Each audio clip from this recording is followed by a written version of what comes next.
Hey, and welcome to the Restaurant Coach Podcast. It is the cure for the common restaurant. I am so excited to be joined today by a good friend, Juliette Gust, president of Ethics Suite, who actually has they're located here in Phoenix, Arizona. Juliette and I have met a couple times. We went on the world stage when she was one of the speakers I brought over to Hospitality Innovation Planet. And I'm going to be really happy and honored to have her speaking this October in Tucson at the Restaurant Success Summit. Juliette, welcome to the podcast. I'm so happy you can make it today. Thank you for the invitation. It's great to see you again. And yes, Spain was a highlight, so it's great to see you again.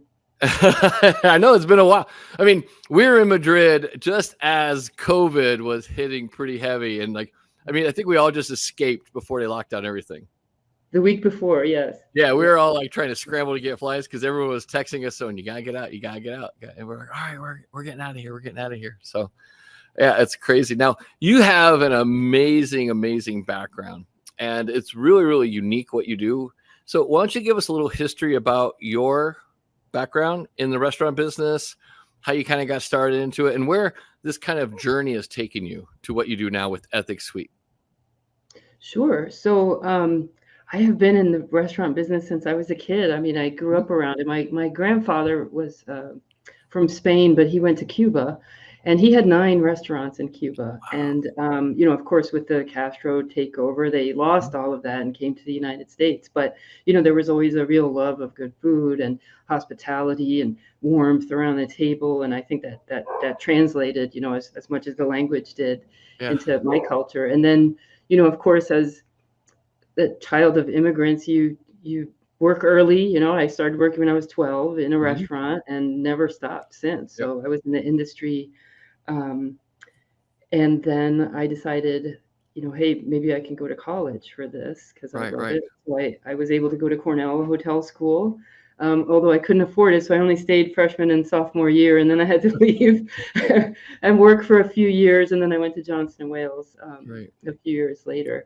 And then to a hotel school in Switzerland, I was able to attend. But this was all in between, working in the industry. I went from, busser to multi-unit general manager. And what I found was that I was very weak in numbers. I was a great operator, especially good with the staff and customers, guests, but weak with, what's depreciation? I don't know what that is, or I don't know. And how to work with our bookkeeper who was, constantly correcting me. And so I thought I really have to shore this up. So one of the other things that I noted was the amount of theft and the issues that we had everywhere I worked. And I worked in a lot of places, right? I worked in Europe, I worked in Las Vegas, I worked in New York, very high volume, high traffic areas, which I loved. I always liked the fast pace of high volume food service. So there was a lot of theft and other issues. And I really enjoyed that kind of investigation. I enjoyed, figuring out what was wrong, figuring out how to fix what was wrong, and then figuring out how to prevent it from happening again. So I went back to school, got an accounting degree, and that's how I joke that I'm the only restaurateur-turned-forensic accountant that I know of. You are. You're the only one I know of who made that journey. Most people are they're usually accountants and then decide to dabble in restaurants. Yes, and it's funny because I could never have guessed in 1,000 years that I would get anything more than a D in an accounting class, because I would never have guessed it. Math was not my strong suit. And here I am. I ended up with a 4.0 GPA in accounting. But I think, of course, it was the background in the food service that really taught me a lot. So now you've conducted, thousands and thousands of investigations across, so many different countries. Are any particularly challenging or memorable ones that kind of, or cases that really stand out that you learned from or you use as a precautionary tale?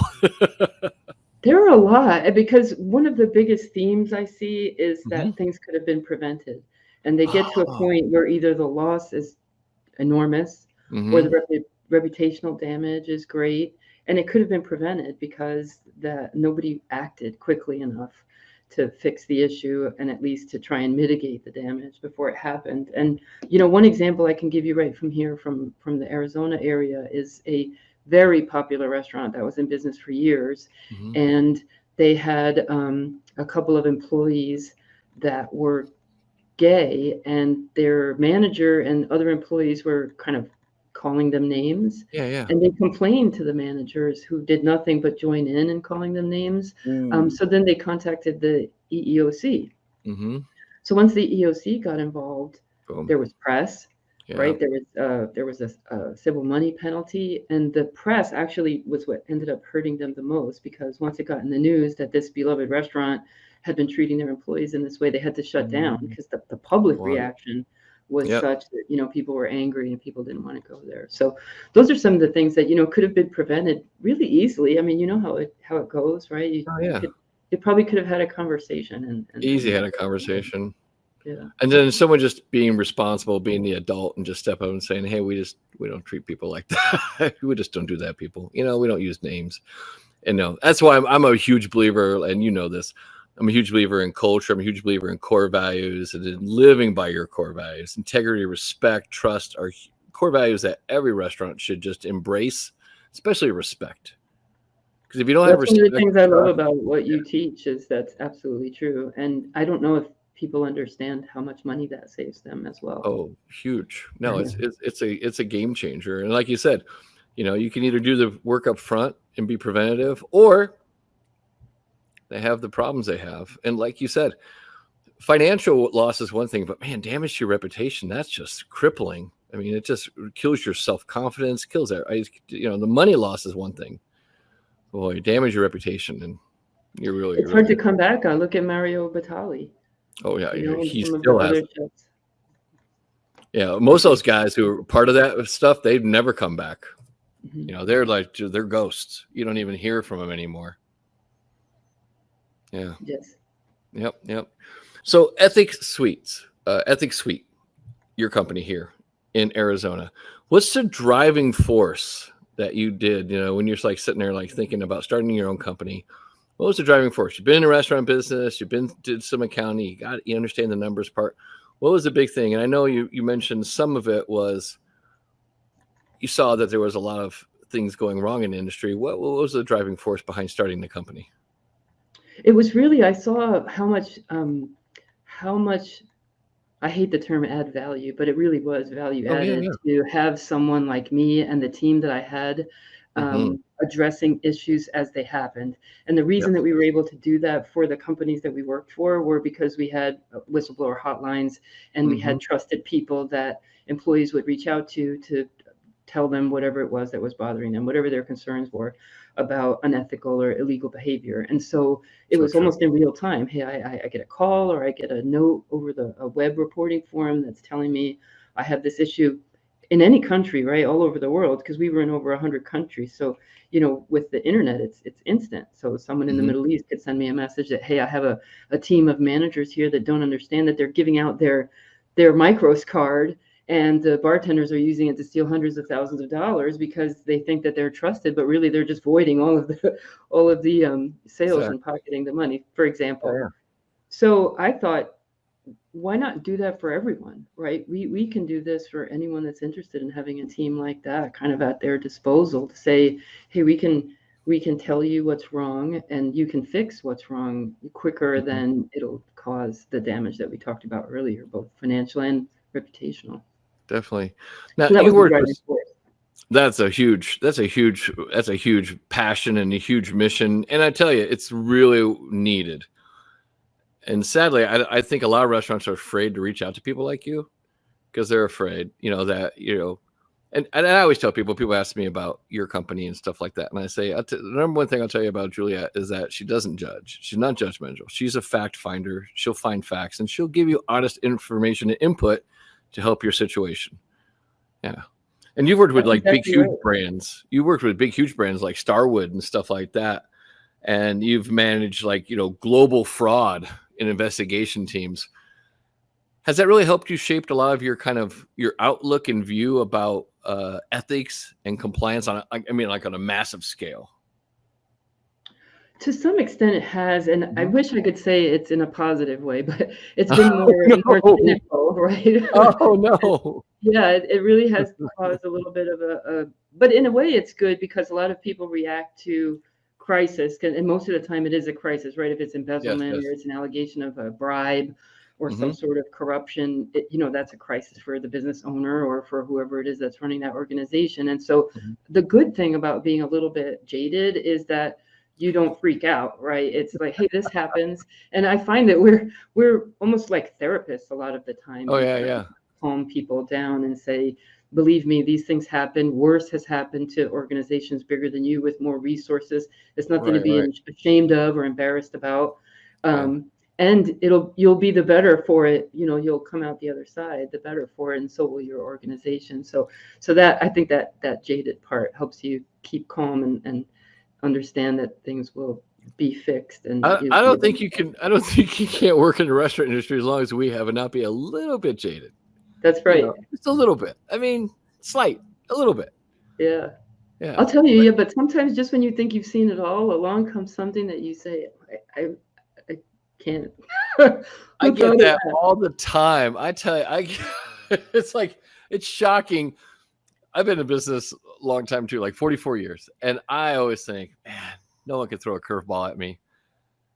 Every once in a while, I'm just like, whoa, I did not see that coming. That's a crazy, crazy thing. And you worked with like PricewaterhouseCoopers too. What was that experience like? That was wonderful because it was right when I transitioned from, full-time hospitality to trying to enter consulting services. And they were, I was fortunate enough that they had a hospitality and leisure practice. And so it was a good fit for me to go right into that. But they were very supportive in me branching out and learning the forensic accounting side from the forensics groups and the regulatory groups. Nice. Yeah. So I was able to look at, not just because the hospitality side, a lot of it was development work, where would a hotel or casino or resort fit, what's the highest and best use of land. Same thing for food service. I was actually really fortunate to work on a study when they first stopped smoking in Atlantic City.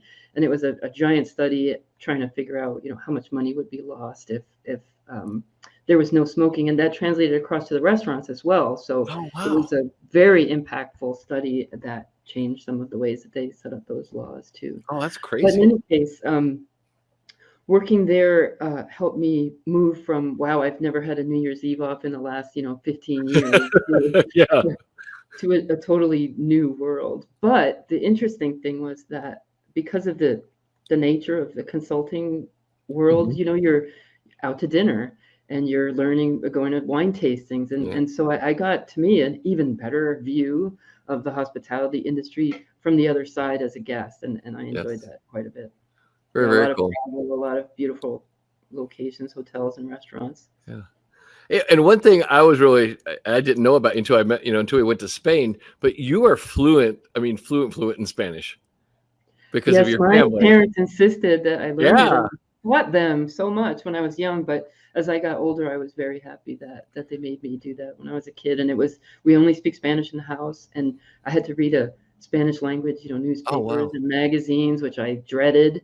But of course, as I got older, it certainly helped my career, and I was very happy to see that. And I want to add on top of that, how do you feel like that, having cultural differences and understanding different cultures, how do you think that has an impact on your approach and your sensitivity when you're handling ethic dilemmas or investigations?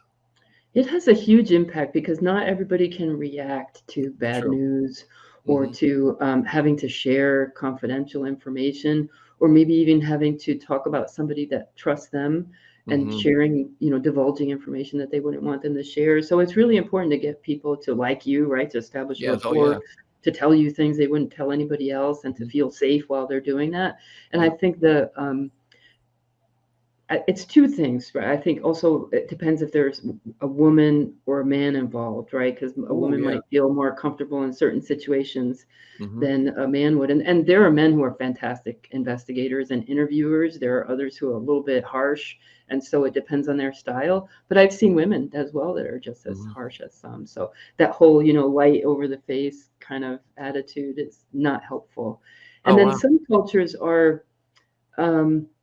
some cultures I can't investigate in. For example, I have counterparts in other countries in the Middle East, for example, where they wouldn't want me to be the interviewer, or it wouldn't kind of go over well, or I might not even be allowed into the country. So having a team of people that can satisfy the different sensitivities is helpful, and it's certainly helpful to know what that team should Cool. look like And as so, like on well. your team, how many people are on your team? It depends because we have a team of 5, but we have people that we subcontract out to as well Oh, if we very need cool. certain special skills or languages. So we can Mhm. do that as well throughout the world. And then we have Ethics Suite Middle East. So there's Oh, 18 wow. countries, yeah, where we licensed our You've really software grown. to do it. Some, yeah, they're Yeah, new out there, but they're working on it. They're great that's people awesome. and very sharp investigators too. Yeah, so for all you people watching this thinking like, oh, I'm in a different country. I really can't utilize Juliette's services. No, you can, no matter where you are. She's No, yeah, it doesn't she's a matter. global And we have brand. our own clients in Turkey and the UK and Singapore, and we're growing internationally. Because, like I said, it's really you just need the internet connection, and the world has Mhm. become a much smaller place. That's true. That's like same with me now. It's like I used, before COVID, I used to go out and travel to do a lot of my coaching. And I would say 90% of my coaching now is online.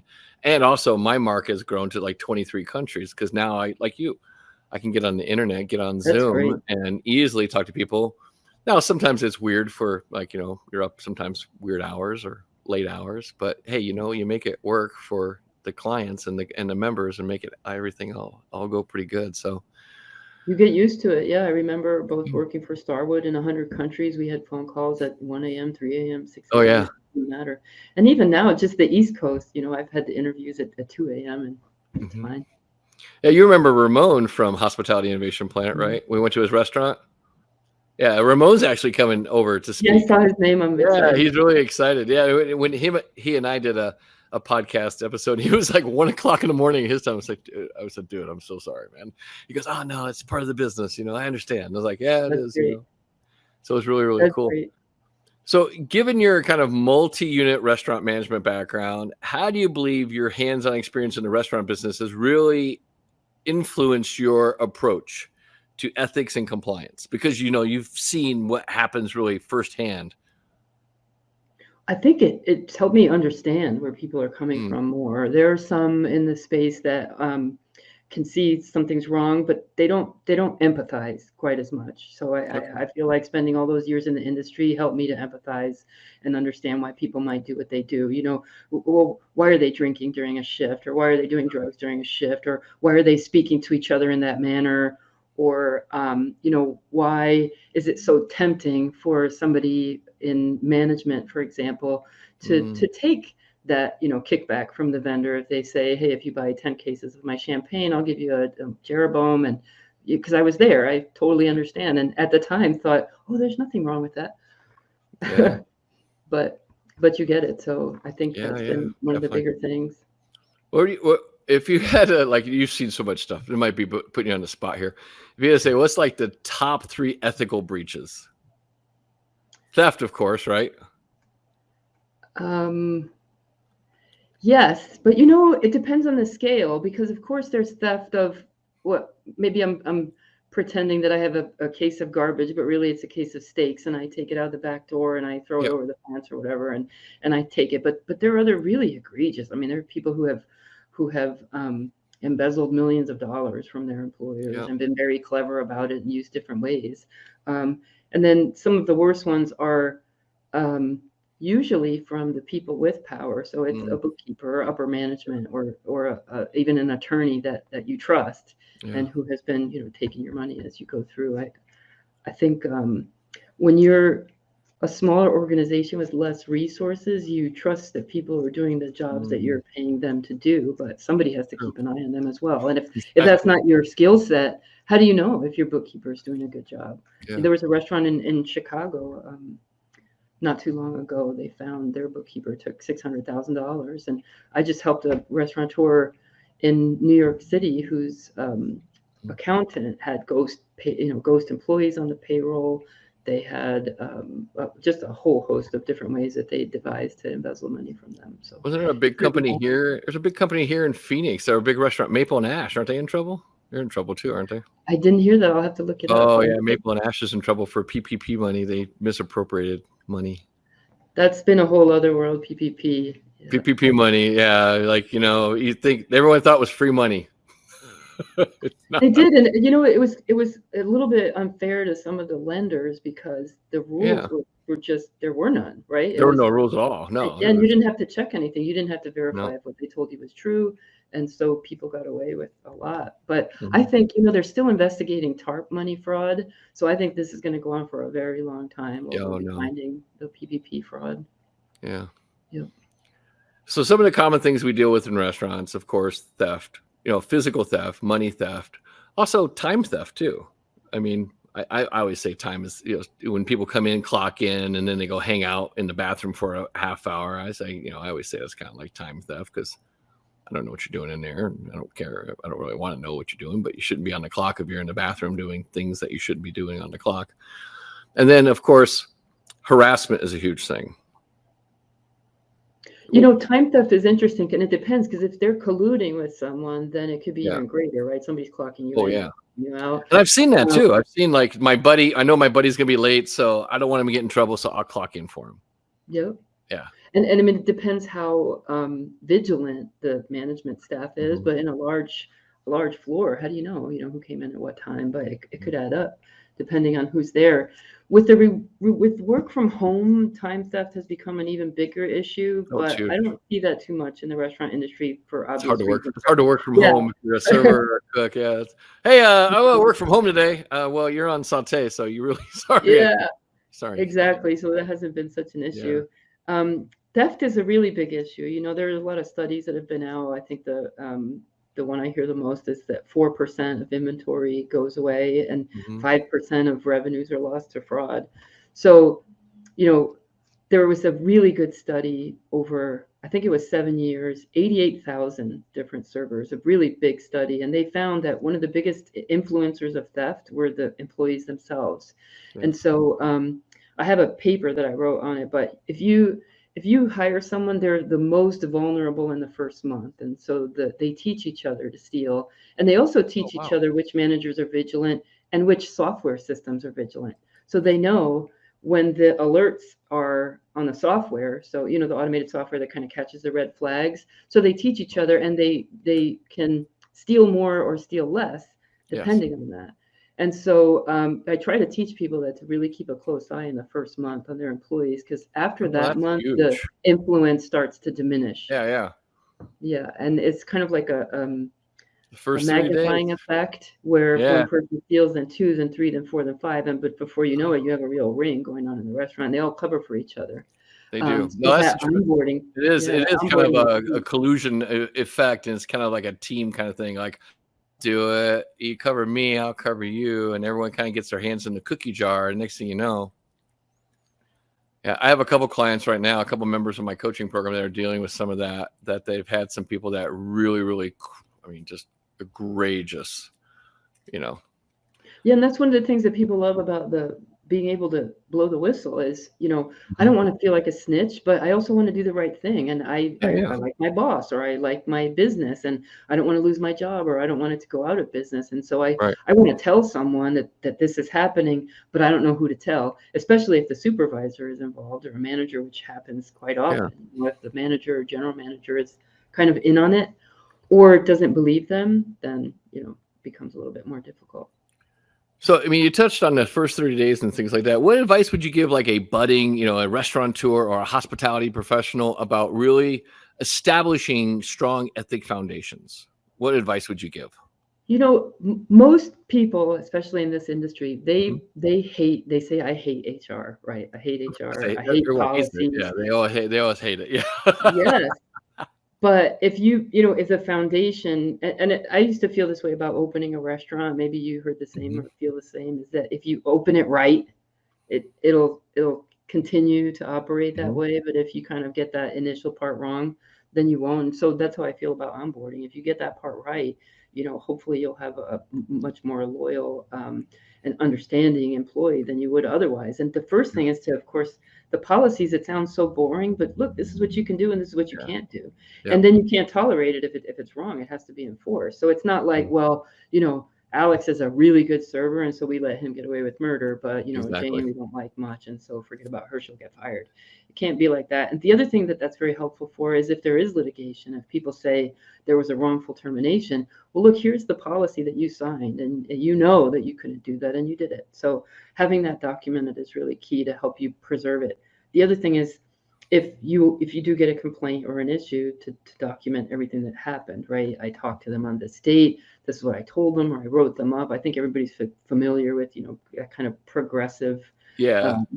But most people don't write down. I always tell all my members, like, even if it's a verbal warning, make a note about what you talked about, what date you talked about, and who was around, because I got to have some kind of record of it. A verbal warning is just that. It's a verbal, but I want to keep records so I can keep threads and keep track of, like, we've had this conversation now a couple times. So, absolutely. And the saying is true. If it isn't written down or documented, it didn't happen. Not worth anything. And yes, and people will take advantage of that. And so I don't know if people still use the red book, the manager's red book. Oh, yeah. Red logs. The red books are great. Nowadays, they're digital, which is awesome. I love it because they're digital, and then everyone can read them, and everyone can.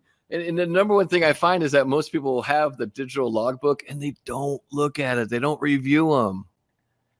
They just assume everything's going fine, and they just assume everything's going good, and they don't ever look at it. And you got to review the data. You really do. Yeah, absolutely. But like you don't know where you stand if you don't review that data every day.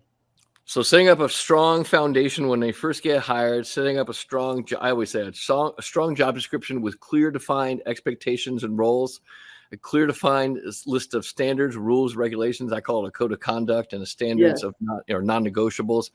I always make the joke that I would say a standard is called a standard because it's a standard. It's not called a flexible option.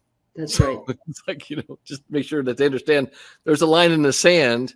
I used to tell my team at my restaurants is that I'm going to draw the line in the sand. Now you can walk up to the line, you can stand on the line, you can lean over the line. But as soon as you cross the line, then we're going to have some issues. You took the words out of my mouth. The code of conduct is key. The way it's written is key too. For example, a lot of people will write you should or you can, but no, you must. Nope. You must. That's the word. I always say change that word should to must. I must. Absolutely. I always have people also, they write your job descriptions. I have them write their job descriptions in first person because, like, most job descriptions are like, must be able to, like, stand on your feet for 8 hours, must be able to lift 50 pounds. I always say change that to I will be able to. That's true. Make sure my station is clean. I always make sure all your job descriptions have to be in the first person because that gets ownership. That's fantastic. And then I also make another tool for if there's a wrongful and another tool if there's a wrongful termination. This is what your expectations were, and you agreed to them, and you didn't meet those. So the code of conduct is key. The other thing is the delivery of the code of conduct. And I'll give you an example. I attended a hospitality company's sales training, and it was great, right? It was rah-rah, very energetic. There were about 30 salespeople in the room, and the instructor was just on fire the whole time. This is what we do. It's 5-day training. Oh, and wow. there were I think 3 hours dedicated to compliance type stuff. And in those 3 hours, it was the most boring person I'd ever met. It was his attitude completely changed. And he sat down, right? He's up walking around, and I'm kind of like this dynamic person the rest of the time.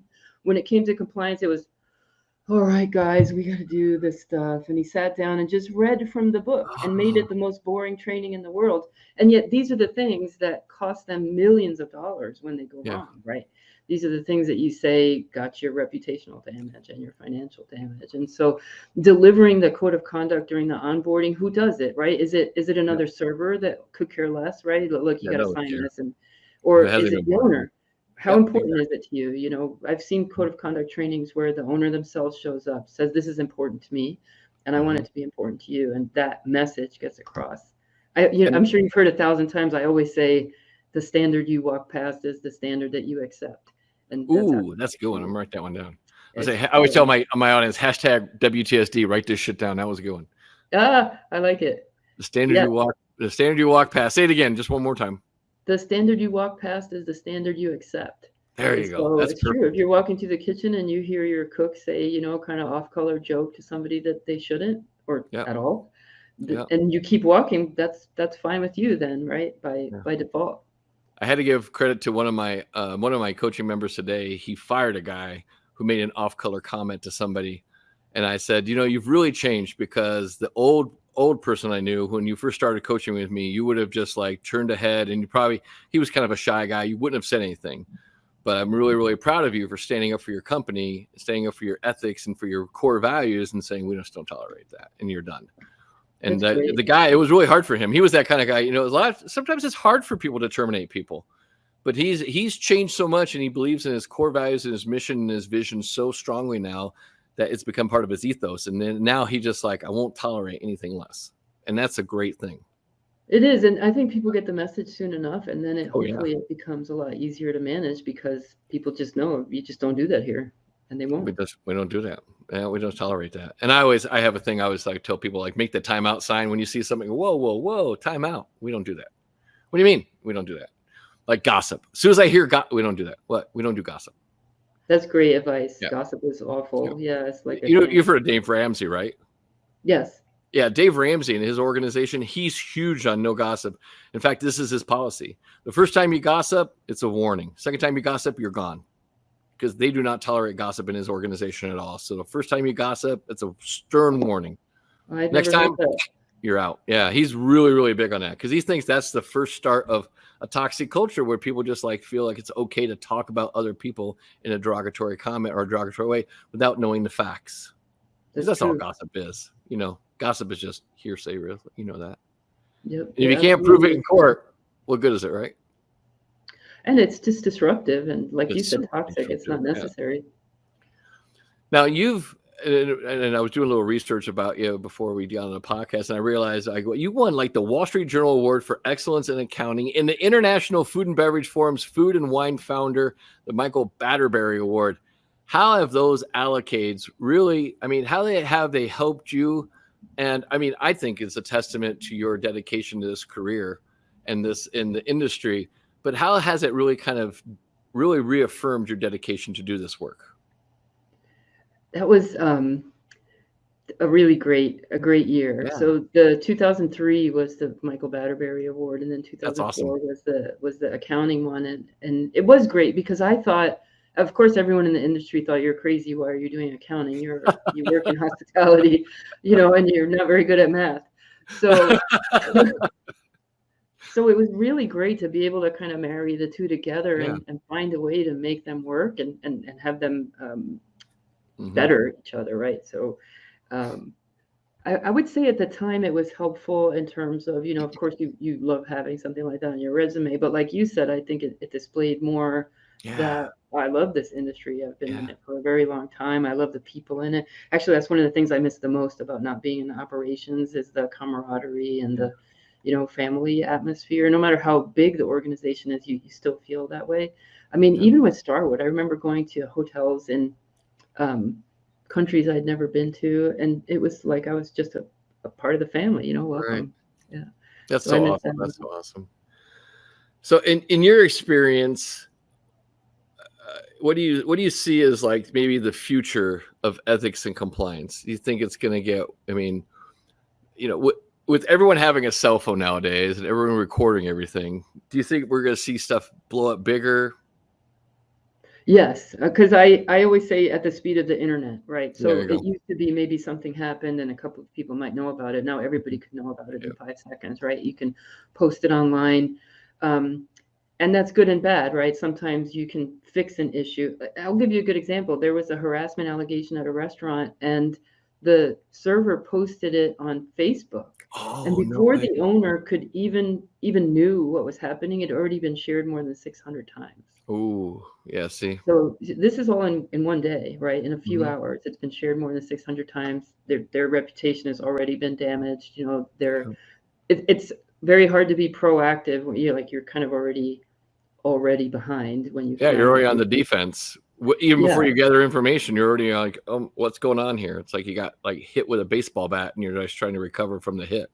Yes, and it's interesting because that's how we see a lot of new clients is they Hmm. come and there's already a problem and they need something fixed immediately right away.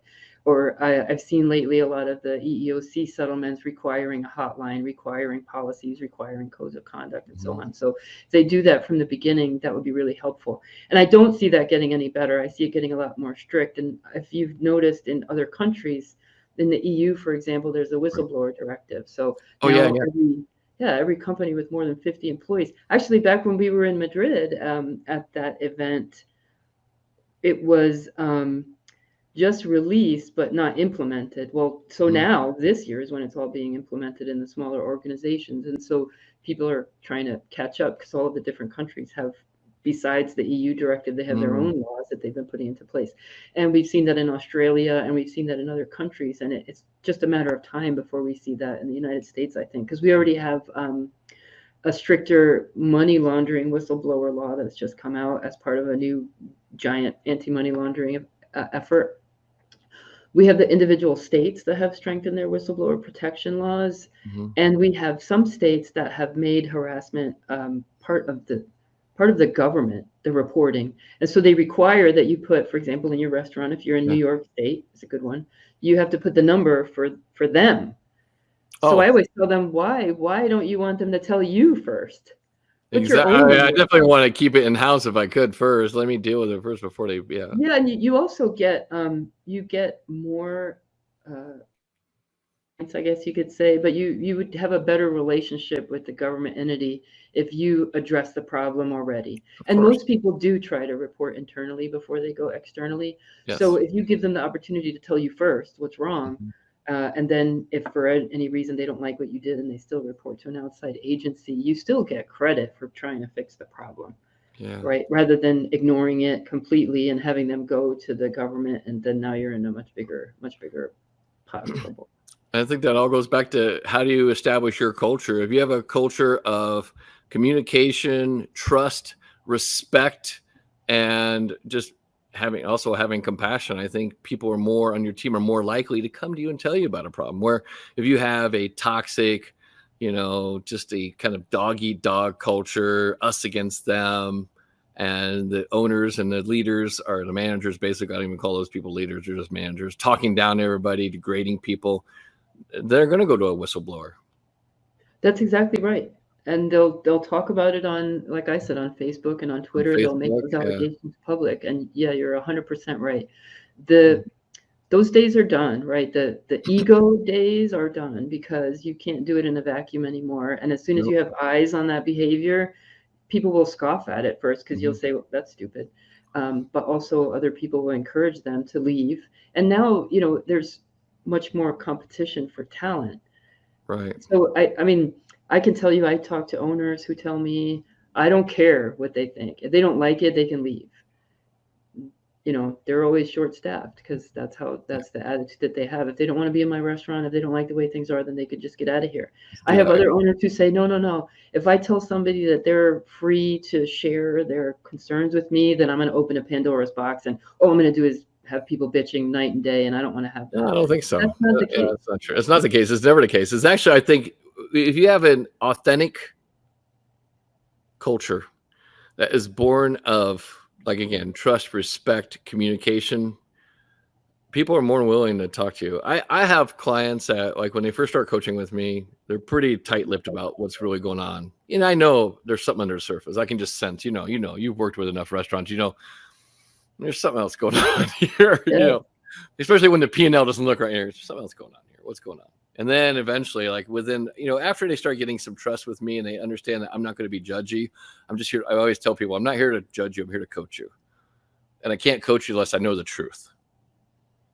And everyone wants everyone to be truthful with them. Like they want me to be truthful with them. I said, when was the last time you were truthful with yourself? What's really going on? And then they open up, and I'm telling you, that's when you get the breakthrough in the coaching is when they actually finally say, you know what? Yeah, I got a drinking problem. I got a drug problem, and I've been like, taking extra money and buying drugs on the side. All right. Now we got it on the table. Now we can deal with it. All right. Yeah. Let me throw a Great. question at you. I don't know if this is in your realm of expertise, but it's something I see a lot of. What is the recourse for, let's say you do terminate someone and a disgruntled employee, and they start going online and they start making bad reviews about your restaurant?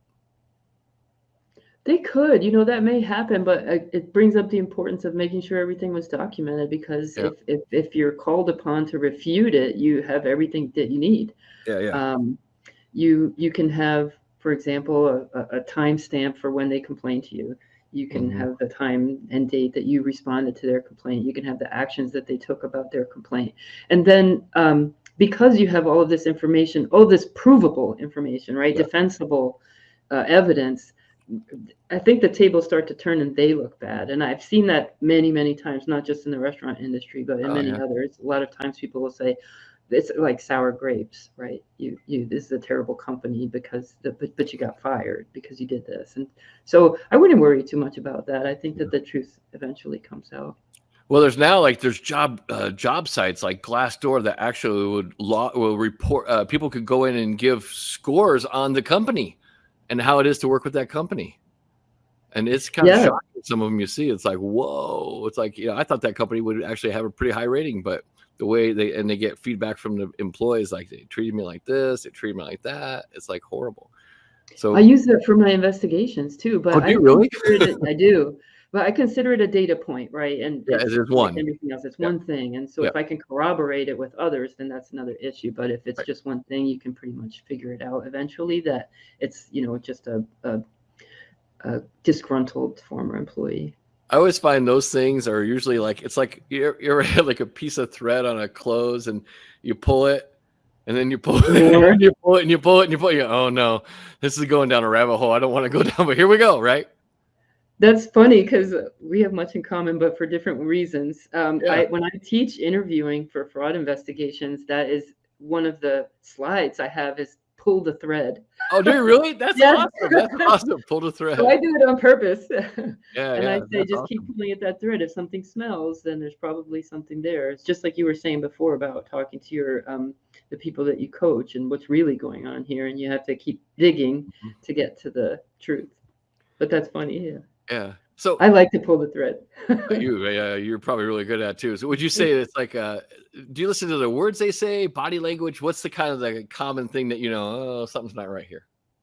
All of that is important. And I think that when you're interviewing somebody for a job, not just to try and elicit information from them, that all of that is very important. So I do teach a lot about interview skills because what they say, what they do, how they act is key. And so I always try to start an interview with really easy things so that I can see how people are when they're comfortable.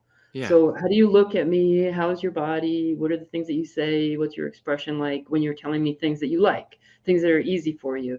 And I think some people, they are driven by ego. And so they want to show off how smart they are. Of course. And they don't really get the information from the person they're trying to talk to. So to me, I just play, well, I don't really know much about what you do. So can you tell me? And that gets them to open up more. And then if you're asking tougher questions, then you can start to see, well, now they're completely different from how they were at the beginning of this exercise. So I should, keep my eyes open. And it's almost like being a human lie detector, because at first you're giving them a softball question, establishing a baseline. And then you throw a couple softballs in there and then watch what their reaction is and see how their body reacts. And if their eyes, or they look away or they look this way. Yeah, I do that stuff too when I'm interviewing people. I'll give them some baseline questions, real easy going stuff. Tell me about this. Tell me about that. Give them to open up a little bit. And then I hit them with the hard ball. I throw the fastball. It's a great skill. It's a good one. My husband and my stepsons would disagree because they don't like being on the other end. They don't like them when you do it to them. Yeah, that's exactly right. Did you do your homework? When did you do your homework? I didn't see you do your homework. Oh, I did it at 5. Well, it's only 4:50 now. So those are the fun conversations we have. Those are the fun conversations. Yeah. So you're going to be a speaker at the Restaurant Success Summit coming up here in October. Give people a kind of a little sneak peek about what you're going to be talking about at the Restaurant Success Summit. I'm excited about this. And I think that, a lot of people think ethics and compliance and HR and legal, they're doomsday type stuff. And to some extent they are. But what I'd like to be able to do is show the turnarounds I talked about earlier, which was, here are the companies that were in deep trouble for Yeah. one reason or another, especially if they didn't even know that they were in deep trouble. Because if you're struggling to pay, your food costs, your labor costs, your marketing costs, and you're bleeding money in a direction that you didn't even know that it was going, trying to find the source of that and stopping it, and then using it for the positive things in your business are great. So I'd like to talk about what happens when you don't address these issues. Yeah. In fact, I probably got to throw a couple clients your way. Okay. They got some accounting stuff, and I mean, I understand a P&L, but that that deep dive into where the money's really going, that's your forte. That's not my thing. So yeah, sometimes it's just that pulling the thread, right? Where to that's go. right. You got to pull the thread. You got to pull the thread. You got to. And the interviews are very important, because that's why yeah. I say, encouraging that speak up culture helps. And I'll talk about that at the summit, cool. is because your employees know what's going on, especially in this industry. There's always somebody that knew what somebody else was doing. And so just making sure that they have the freedom to speak up about it will save a lot of time and money in that effort. Exactly. So the interviewing of people around who you think might be up to no good is extremely helpful. That's always true. Yeah. So yeah, Restaurant Success Summit, number one, it's a great event. It's a really small event. I limited it to 50 people. There's gonna be 9 speakers there. It's gonna be in Tucson this year. You can go to restaurantsuccesssummit.com. You can grab a ticket. One of the beautiful things we're doing, and one of these things I like to do in my conferences a little different. Like, and you and I have been to those big conferences, like HIP is huge. I mean, what, 10 stages, thousands and thousands of people. It's crazy. And you go up and you speak, and then they rush you off stage, and then they throw the next speaker on. Beautiful thing about the Restaurant Success Summit is that Juliette's gonna be hanging out. She's gonna have lunch with everybody, and we're actually doing a thing called the Experts Roundtable. So at lunch, I've got tables set up. There's 9 tables for lunch. Each of the speakers are going to sit at a table, and you're welcome to go sit at a table with the speaker and ask them questions that relate to your business. So it gives you a little one-on-one time. And also, Julia, all the speakers I invited to the summit, I always do this. I pick people that I know they're going to be open to talk and not there just to say, well, here's my card, call me. No, let's talk stuff. Yeah. I mean, people that actually want to honestly give you some help in real time and understand that, listen, I think you're like a lot of restaurants, you help a lot of restaurants in the sense that a lot of people think that their problems are one-offs, that no one understands my problem. But they're not. They're pretty similar all around the world, right? That's right. That's that. Because we're all the same, right? Everybody's people. Human beings are human beings. We all have the same emotions. Yeah. We might deal in different currencies, but I tell you, all business problems are people problems. That's right. And I work with someone often that always says that as long as there's greed and naivete, we'll always have work, and that's true. It's true. Yeah, I always say, as long as there's restaurants that don't really understand how to run a restaurant, I'm always going to work too.